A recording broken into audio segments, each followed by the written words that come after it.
राधा एक विधवा माँ थी जो अपने सास ससुर के साथ रहा करती थी, परंतु उसके सास ससुर बहुत लालची थे और उसे नफरत करते थे। वो उसे घर से निकालना चाहते थे। हालांकि वो अपनी 7 वर्षीय बेटी के साथ एक कोने में पड़ी रहा करती थी। अरे ओ कलमुही, कहाँ मर गई? अभी तक तूने मेरे नहाने का पानी गर्म नहीं किया। अरे ओ कुलक्षणी, मेरा चश्मा कहाँ रख दिया? जल्दी लाकर दे, मुझे अखबार पढ़ना है। अभी आती हूँ। उस समय राधा रसोई में पराठा बना रही थी। वो अपनी सास के लिए जल्दी से पानी गर्म करके लेकर जाती है, जो कि उसके हाथ पर छलक जाता है, पर वो उसकी परवाह किए बगैर बाथरूम में गर्म पानी रख आती है। तभी रमाकांत की दोबारा से आवाज आती है तो वो उनका चश्मा देने के लिए दौड़ती है। उसी समय चंद्रकली बाथरूम में घुस जाती है और गर्म पानी देखकर आग बबूला हो जाती है। हे भगवान, ये तो मुझे मारना चाहती है। इतना गर्म पानी, मैंने जैसे ही हाथ डाला मेरा हाथ जल गया। ये तो चाहती है कि मैं मर जाऊं और सारी प्रॉपर्टी इसके हाथ में आ जाए। ना जाने ध्यान कहाँ रहता है इसका। ये देखो, रसोई में धुआं धुआं हो रहा है। सारे परोठे जला दिए। एक काम भी ढंग से नहीं करती है। एक तो मेरे बेटे को खा गई, ऊपर से पौता भी नहीं दिया। अब न जाने क्यों यहाँ पड़ी रहती है। राधा इसी तरह से दिन रात ताने सुना करती थी और रोती रहती थी। कुछ समय बाद उसके पति की बरसी थी तो वो अपनी सास से बोली, माँ जी, कल आपके बेटे की बरसी है। मैं मंदिर में प्रसाद बांटना चाहती हूँ। मुझे थोड़े से पैसे दे दीजिए। हाँ हाँ, मेरे बेटे को गए हुए कल पूरा 1 साल हो जाएगा। जा मंदिर चली जा। ये ले थोड़े से पैसे। राधा अपनी छोटी सी बेटी को लेकर मंदिर चली जाती है। मंदिर जाते समय पिंकी को एक आइसक्रीम वाला दिखता है। वो आइसक्रीम खाने की जिद करने लगती है। माँ, मुझे आइसक्रीम खानी है। आप मुझे कभी आइसक्रीम नहीं खिलाती। बेटा, मेरे पास इतने पैसे कहाँ हैं जो मैं तुझे आइसक्रीम खिलाऊं? सबकी मम्मियाँ उनको इतनी सारी आइसक्रीम खिलाती है। दादी माँ ने आपको इतने सारे पैसे दिए हैं, उसमें से एक आइसक्रीम खिला दोगी तो क्या हो जाएगा? अच्छा ठीक है, जिद मत करो, खिलाती हूँ। अगर पापा होते तो वो मुझे एक बार कहने पर आइसक्रीम खिला देते, पर आप हो कि मुझे कभी आइसक्रीम ही नहीं खिलाती। राधा को बहुत बुरा लगा। वो पहले मंदिर में प्रसाद बांटती है, उसके बाद उसमें से कुछ पैसे बचाकर पिंकी को आइसक्रीम खिलाती है।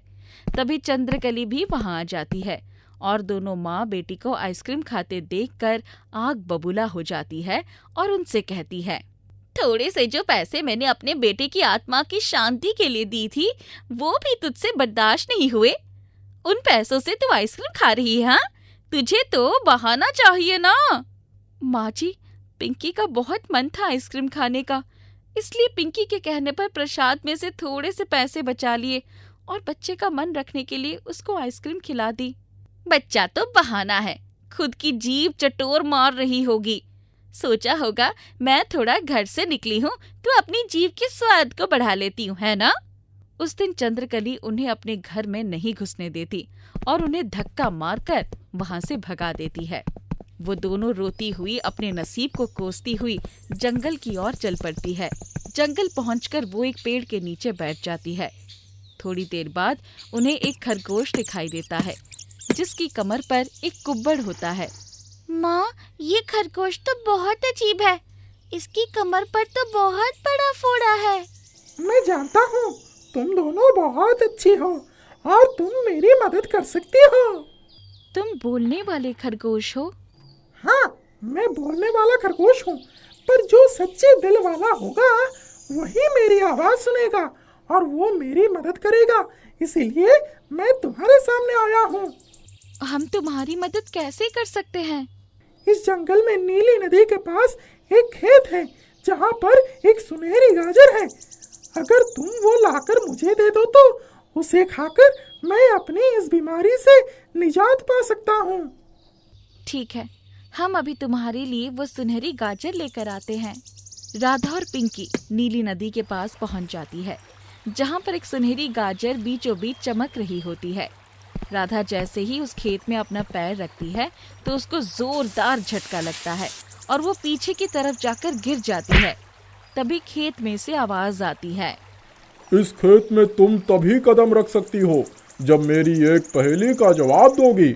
अगर तुमने जवाब दे दिया तो ये गाजर तुम्हारे पास जाएगा, और अगर तुम गलत जवाब दिया तो ये अग्नि तुम्हें जलाकर भस्म कर देगी।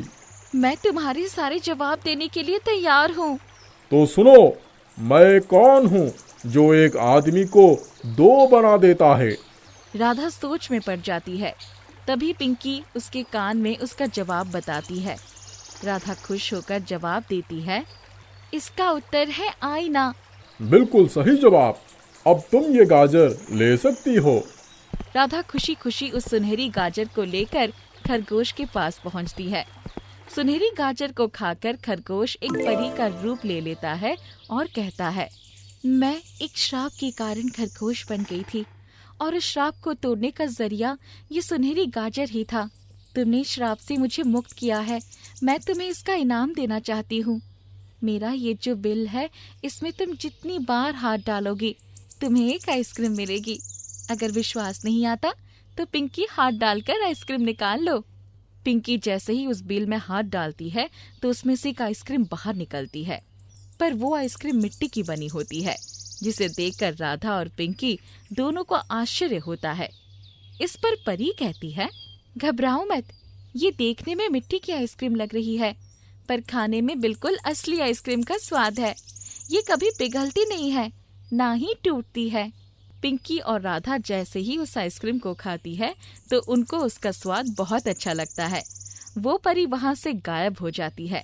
फिर पिंकी और राधा जी भर के मिट्टी की आइसक्रीम खाती है और उसके बाद वो उन्हें बाजार में बेचना शुरू कर देती है, जिससे उन्हें बहुत मुनाफा होता है। अरे ये आइसक्रीम तो बिल्कुल भी अच्छी नहीं है। अगर तुम्हें अच्छी आइसक्रीम खानी है तो राधा की आइसक्रीम खाकर देखो, वो बहुत ही लाजवाब है। इससे तो लाख गुना अच्छा उसका स्वाद है।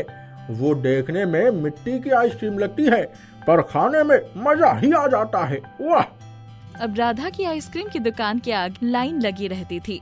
उधर उसकी सास और ससुर को अपनी गलती का एहसास हो जाता है और वो भी उसके साथ रहने लगते हैं। सभी आइसक्रीम का व्यापार करके बहुत खुश होते हैं और शहर के लोग भी बहुत खुश होते हैं, क्योंकि अब सभी को एक अच्छी और अलग तरह की आइसक्रीम खाने को मिल रही थी। चंदनपुर नामक गांव के लोग अंधविश्वास को बहुत ज्यादा ही माना करते थे। ऐसे तो कई अंधविश्वास को उन सभी ने तवज्जो दे रखी थी, मगर एक अंधविश्वास ऐसी थी जो कि सबसे ज्यादा खतरनाक थी। ऐसा माना जाता था कि ज्यादा गोरी या ज्यादा काला लड़की जन्म लेगी तो वो चुड़ैल में बदल जाएगी। अरे भाई, क्या तुमने सुना है? पवन के घर बहुत ज्यादा ही गोरी लड़की ने जन्म लिया है।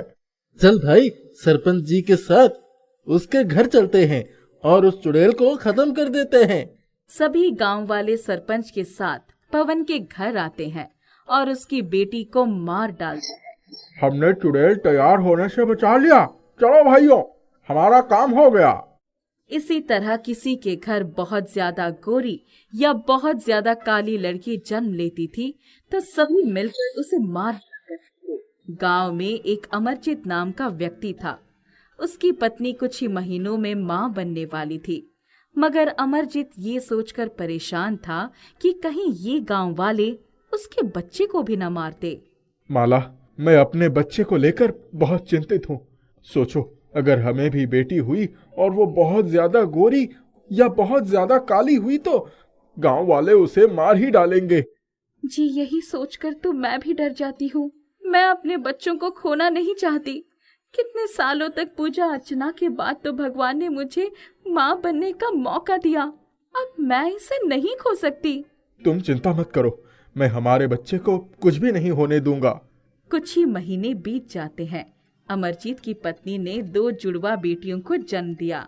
एक बेटी दिखने में बहुत ज्यादा गोरी थी और एक दिखने में बहुत ज्यादा काली थी।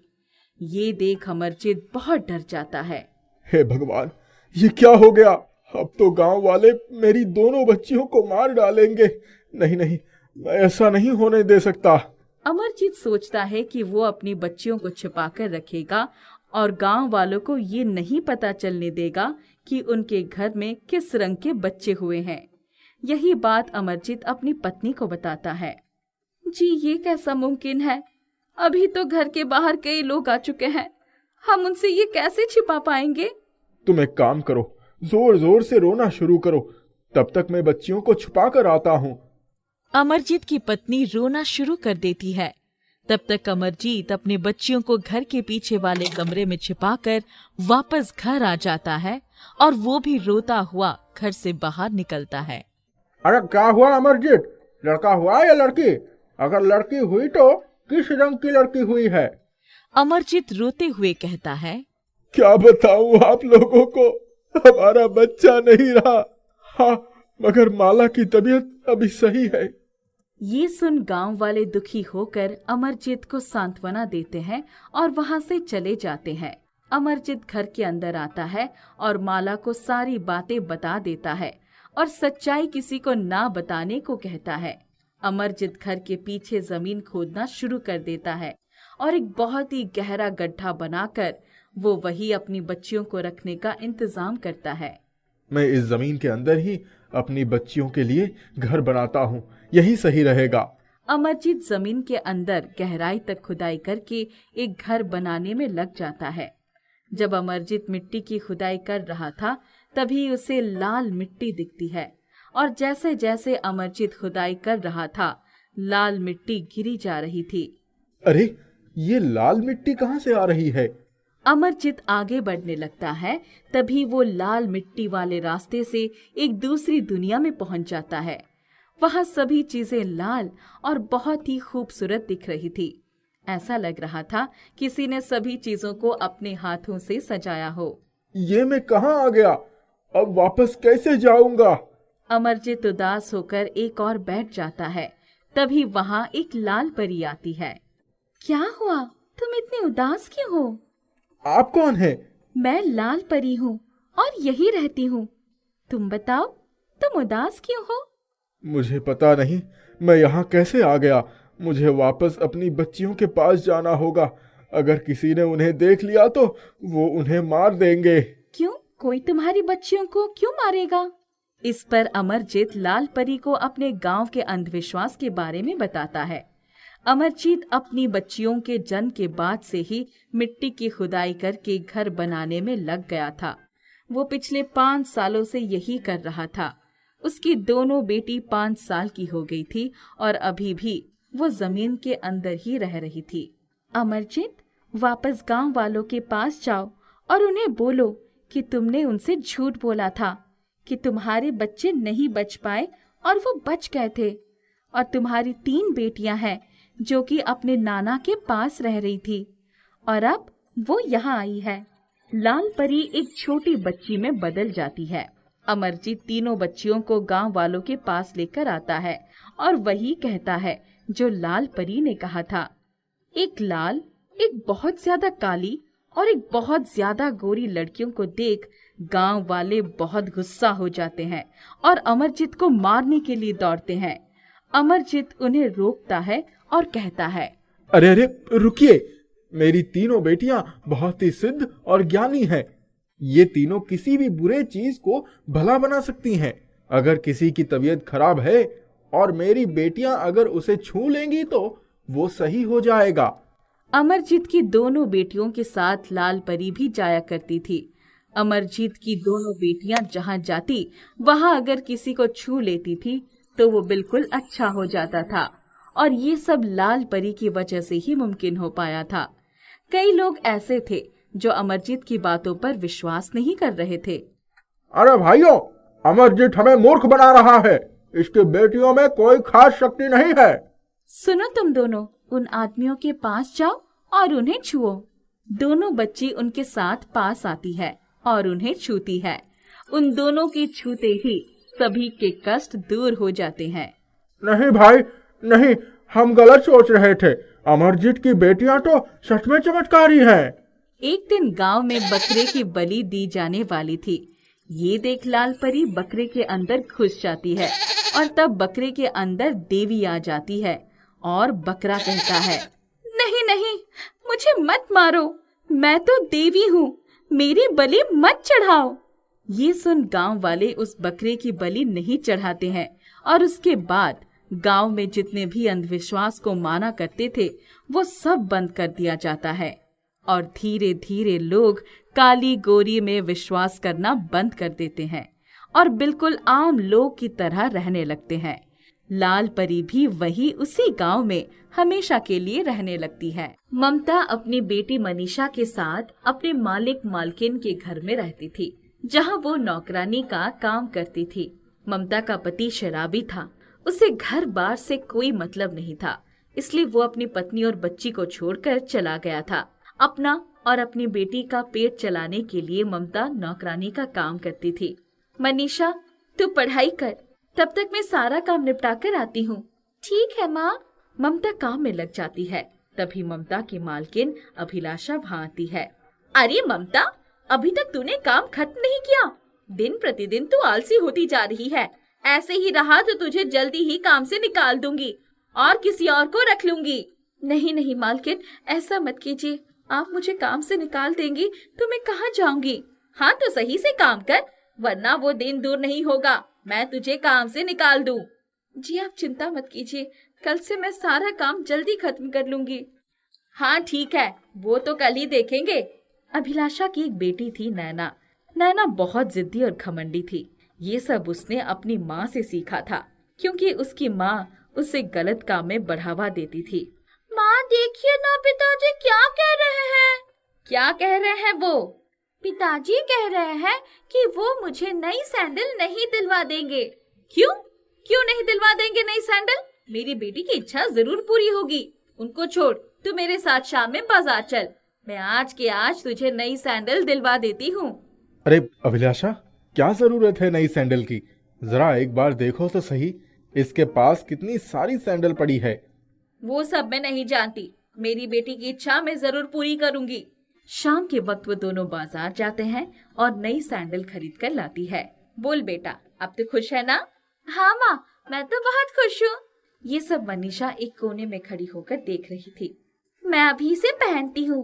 सैंडल पहनकर नैना पूरे घर में घूमने लगती है। मनीषा सैंडल की ओर देख रही थी। ए लड़की, तू मेरी सैंडल की ओर क्यों देख रही है? चल भाग यहाँ से। मनीषा डरकर अपने कमरे में आ जाती है। थोड़ी देर बाद ममता कमरे में आती है। माँ, आपने देखा नैना दीदी की सैंडल कितनी खूबसूरत है? हाँ बेटा, इसमें नया क्या है? वो तो हर 2 दिन में कुछ न कुछ नई चीज खरीद ही लाती है। माँ, मुझे भी एक सैंडल दिलवा दो, मेरी भी इच्छा है खूबसूरत सैंडल पहनने की। नहीं बेटा, वो बहुत पैसे वाले हैं, इसलिए इतने आराम से हर चीज खरीद पाते हैं, मगर हमारे पास पैसे नहीं है। सोच तो, तेरे पिताजी भी हमें छोड़कर जा चुके हैं, बस यही घर सहारा है, इसलिए चुपचाप यही काम करते हैं ताकि 2 वक्त का भोजन मिलता रहे। इसका मतलब मैं कभी खूबसूरत सैंडल नहीं पहन पाऊंगी? ऐसा नहीं है बेटा, देख, अगर मालकिन त्योहार पर कुछ पैसे देंगी तो जरूर मैं तेरे लिए नई सैंडल खरीद दूंगी। ठीक है। मनीषा अपने कमरे में बैठी रहती थी और पढ़ा करती थी। बहुत कम ही वो बाहर निकला करती थी, मगर जब भी निकलती थी अभिलाषा और नैना उसके साथ बहुत बुरा बर्ताव करती थी। मालकिन, त्योहार आ रहा है, कुछ रुपए दे दीजिए इस त्योहार पर। रुपए? नहीं, इस बार नहीं, अभी पैसे की कमी चल रही है, मैं नहीं दे पाऊंगी। वैसे भी घर में भी बहुत खर्च हो गया है। मगर मालकिन, पिछले साल भी तो आपने कुछ भी नहीं दिया था, कम से कम इस साल तो दे दीजिए। यहाँ रहने के लिए घर दे रही हूँ, ये कम है क्या जो तुझे हर त्योहार पर पैसे भी दूं? अगर तुझे सही नहीं लग रहा है तो तू काम छोड़कर चली जा। नहीं नहीं मालकिन, आप गुस्सा मत कीजिए, कोई बात नहीं, अगर आप पैसे नहीं देना चाहती हो तो मत दीजिए। हाँ, ये हुई ना बात, अब जाकर मेरे लिए चाय बना कर ला। ममता उदास हो जाती है और वापस काम में लग जाती है।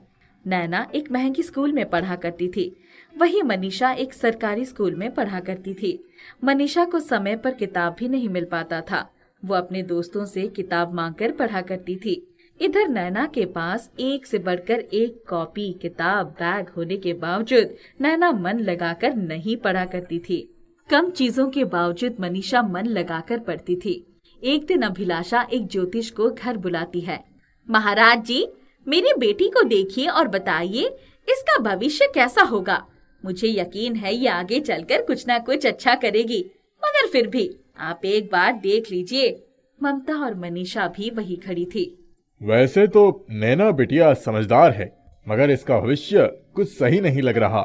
इसका क्या मतलब है महाराज जी? नैना का भविष्य कुछ धुंधला सा लग रहा है। ऐसा लग रहा है जैसे ये राह भटक रही है और आगे चलकर कुछ अच्छा नहीं कर पाएगी, मगर अब भी ये चाहे तो मेहनत करके उसे बदल सकती है। ये क्या कह रहे हैं आप महाराज? ऐसा नहीं हो सकता। ए लड़की, तू खड़ी खड़ी क्या बातें सुन रही है? जा महाराज जी के लिए पानी लेकर आ। मनीषा ज्योतिष के लिए पानी लेकर आती है। मनीषा को देख ज्योतिष कहता है, इसके माथे पर तो बहुत तेज है, देखना भविष्य में ये जरूर कुछ अच्छा करेगी और सफल बनेगी। ये सुन अभिलाषा और नैना बहुत गुस्सा हो जाती है। ठीक है महाराज जी, आइए मैं आपको बाहर तक छोड़ देती हूँ। अभिलाषा इस घटना के बाद से मनीषा से और भी ज्यादा गुस्सा रहने लगती है और कभी उससे सही मुंह बात भी नहीं करती है। ठीक ऐसा ही नैना भी उसके साथ करती है। धीरे धीरे दोनों बड़े होने लगती है। मनीषा मन लगाकर पढ़ाई करती है और स्कूल की पढ़ाई पूरी कर लेती है। नैना बार बार एक ही क्लास में फेल होती है। वो पढ़ने से ज्यादा सजने संवरने और नए कपड़े पर ध्यान देती थी, जिस वजह से वो लगातार फेल होती जा रही थी। सारी सुविधा हम उसे दे रहे हैं, मगर फिर भी ये हर साल फेल हो जाती है। पता नहीं कब ये पास हो पाएगी। आप मेरी बेटी को मत सुनाइए, देखिएगा जरूर अगले साल ये पास हो जाएगी। ठीक है, जो करना है करो माँ बेटी। स्कूल की पढ़ाई पूरी करने के बाद मनीषा आगे की पढ़ाई भी करना चाहती थी। माँ, मैं आगे पढ़ना चाहती हूँ, क्या आप मुझे आगे पढ़ाएगी? बेटा तू चिंता मत कर, जो भी हो जाए मैं तुझे पढ़ाऊंगी। मनीषा आगे की पढ़ाई शुरू कर देती है। खाली समय में कुछ और लोगों के घर काम करके ममता मनीषा को पैसे देती है। माँ, यहाँ जितनी पढ़ाई करनी थी उतनी तो हो गई। अब आगे की पढ़ाई करने के लिए मुझे शहर जाना होगा। मेरी इच्छा है वहाँ जाकर मैं मन लगाकर पढ़ाई करूँ और एक अच्छी प्रोफेसर बनूं। शहर जाने की बात सुन ममता कहती है, माफ करना बेटा, ये मेरे बस की बात नहीं है। मैं इतने पैसे नहीं दे पाऊंगी, तो यही कुछ देख ले। ठीक है माँ, आप जैसा कहें। मनीषा बहुत उदास हो जाती है और अपनी इच्छा मार लेती है। एक दिन ममता और मनीषा इसी विषय पर बात कर रही थी। तभी ममता के मालिक संजय ये बात सुन लेते हैं और ममता को अपने पास बुलाते हैं। देखो ममता, वर्षों से अपनी बेटी को सब कुछ दे रहा हूँ, मगर फिर भी वो कुछ नहीं कर पाई। मैं तुम्हारी बेटी के पढ़ाई का खर्चा दूंगा, कम से कम वो तो कुछ अच्छा करे। ये सुन ममता बहुत खुश हो जाती है। धन्यवाद मालिक। ममता ये बात मनीषा को बताती है। ये जान मनीषा खुश हो जाती है।